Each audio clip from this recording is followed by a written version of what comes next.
Yay mga yay, mayong hapon. Sa mga nagtatanong pala kung ano bang nangyari kay Andoy, bakit po siya na-admit sa hospital, ito po yung dahilan mga yay. Si Andy po ay may sleep apnea. So, monitor po siya ng doktor. Sabi nga ng amo ko, maybe si Andoy daw is ooperahan. So, luckily, hindi naman siya inoperahan pero under observation siya mga yay. Pinapunta pala ako ng amo ko sa hospital para dalhin ang mga damit ni Andoy kasi wala siyang dalang damit.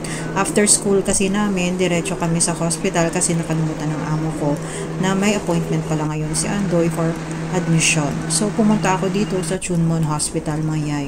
First time ko pala pumunta dito. So, pagpasok ko, parang bumalik ba yung memories ko dahil sa hindi nakakaalam mga yay, nakapagtrabaho po ako sa hospital din doon sa Pilipinas bago ako nag-abroad. Yung feeling ba, yung vibes na nafe-feel mo na parang nasasad ka pag hospital ang pupuntahan. Pumunta po ako sa pediatric ward po nila sa taas.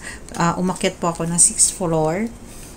At hinintay ko po yung amo ko kasi nga may laboratory po si Andoy. Sabi ng amo ko, umakyat muna ako sa 6th floor, hintayin na siya kasi nga tatapusin muna nila yung kanilang procedure. So after nyan, nakita na kami ng amo ko, kinuha ko yung mga pinagbihisan ni Andoy, pati uniform niya.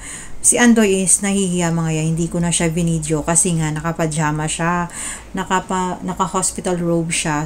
Sabi ng amo ko, baka uuwi din po sila after lunch kasi nga diretso din si Andoy papuntang school.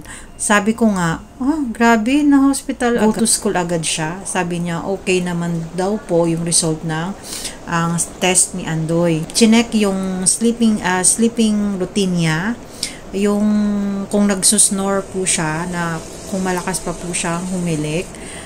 Sabi ng amo ko, medyo mellow na daw yung situation, di katulad dati na grabe siya po mag-snore, which is not normal sa age ni Andoy. So, sabi ng amo ko, yung heart ni Andoy is okay naman kasi chinek din yung parang to the echo rin si Andoy, kaya normal naman daw po yung kanyang result. So, ang sabi ng amo ko, uwi sila after lunch, lutuan ko siya ng dumplings kasi nga yan yung request niya. At tapos, pupunta na kami ng school. I'm hoping that Andy will get better. Hindi ako sanay na si Andy is may dinaramdam. So, yun lang mga yay. Na-share ko lang. Ciao la! Bye-bye! Umgoy say mga yay! Umgoy say mga yay!